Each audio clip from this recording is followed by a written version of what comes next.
এই গরমে হাজব্যান্ডের মন প্রাণ ঠান্ডা করে দিলাম শুধুমাত্র একটা তরমুজ দিয়ে। এই তরমুজের পুডিং বানিয়ে হাজব্যান্ডকে খাইয়ে হাজব্যান্ডের মাথা ঠান্ডা করলাম। এই রমজান মাসে গরমটা একটু বেশি পড়েছে, তাই আমি আজ ইফতারে তরমুজ দিয়ে তরমুজের পুডিং বানিয়ে ফেললাম।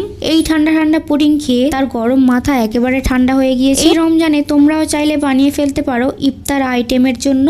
তো আমি খুব সহজভাবে বানিয়ে দেখাবো, তার জন্য ভিডিওটা একটু স্কিপ না করে সম্পূর্ণ ভিডিওটা দেখতে থাকো। প্রথমে আমি একটা বড় সাইজের তরমুজ নিয়েছি। তরমুজটাকে কেটে তরমুজের ভেতরের পাল্পটাকে ছোট ছোট করে কেটে নেব। দানা ছাড়াতে হবে না, কারণ পরে আমি তরমুজের জুসটাকে ছেঁকে নেব, তাই আলাদা করে আর দানা ছাড়ানোর দরকার নেই।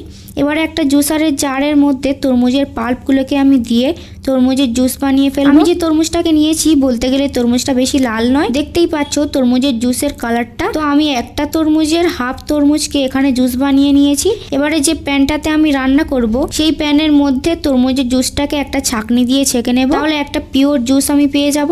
আর জুসের মধ্যে যে দানাগুলো ছিল সেগুলো ছাঁকনির মধ্যে আটকে থাকবে। দেখো এতগুলো দানা ব্লেন্ড হয়েছিল, এগুলোকে এখন আমি ফেলে দেব। আর এই পিওর জুসটাকে আমি এখন রান্না করে নেব। তরমুজের জুসের মধ্যে আমি হাফ কাপ চিনি দিয়ে দিলাম। তোমরা মিষ্টিটা বেশি খেতে চাইলে চিনির পরিমাণটা বাড়িয়ে বা কমিয়ে দিতে পারো। তারপর এখানে আমি আগার আগার পাউডার নিয়েছি। এই আগার আগার পাউডারটা আমাদের তরমুজের জুসটাকে জমিয়ে দিতে সাহায্য করবে। আমি এখানে 1 চামচ আগার আগার পাউডার দিয়ে দিলাম। তারপর আমি এখানে রেড ফুড কালার নিয়েছি। আমার তরমুজটা বেশি লাল ছিল না, তাই আমি কিছুটা রেড ফুড কালার এখানে অ্যাড করেছি। তোমাদের তরমুজটা যদি লাল হয় তাহলে ফুড কালারটা নাও দিতে পারো, বা যদি বাড়িতে বানিয়ে খেতে চাও তাহলে ফুড কালারটা সম্পূর্ণ স্কিপ করতে পারো। ফুড কালারের জন্য পুডিংয়ের টেস্ট কোনো অংশে কমে যাবে না, এটা জাস্ট একটা কালার। এবার মিডিয়াম টু হাই হিটে আমি অনবরত নাড়তে থাকবো। তারপর এক সময় দেখবে যে তরমুজের জুসটা হালকা ঘন হয়ে এসেছে, ঠিক সেই সময়ে গ্যাসটাকে অফ করে দিতে হবে।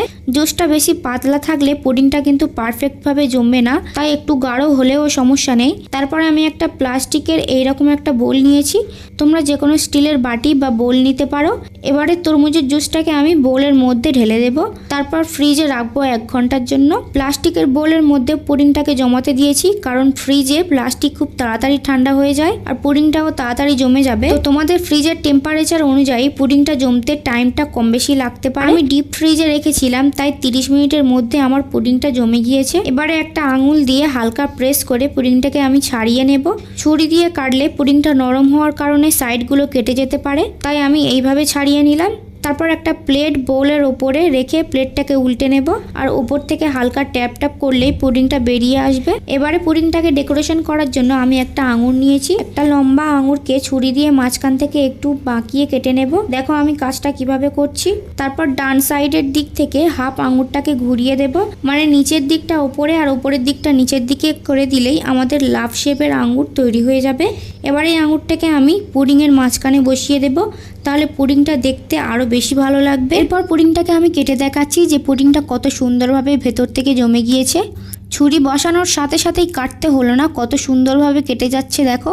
এই গরমে ঠান্ডা ঠান্ডা এইরকম একটা পুডিং হলে কেই বা খেতে চাইবে না বলতে পারো। নরম তুলতুলে মন প্রাণ ঠান্ডা করা একটা ডেজার্ট আইটেম তোমাদের সঙ্গে শেয়ার করলাম। আশা করছি তোমাদের কাছে আজকের ওয়াটারমেলন পুডিংয়ের রেসিপি অনেক ভালো লাগবে। এই গরমে আর পবিত্র রমজান মাসে আরও দারুণ আর টেস্টি সব রেসিপি তোমাদের সঙ্গে শেয়ার করব।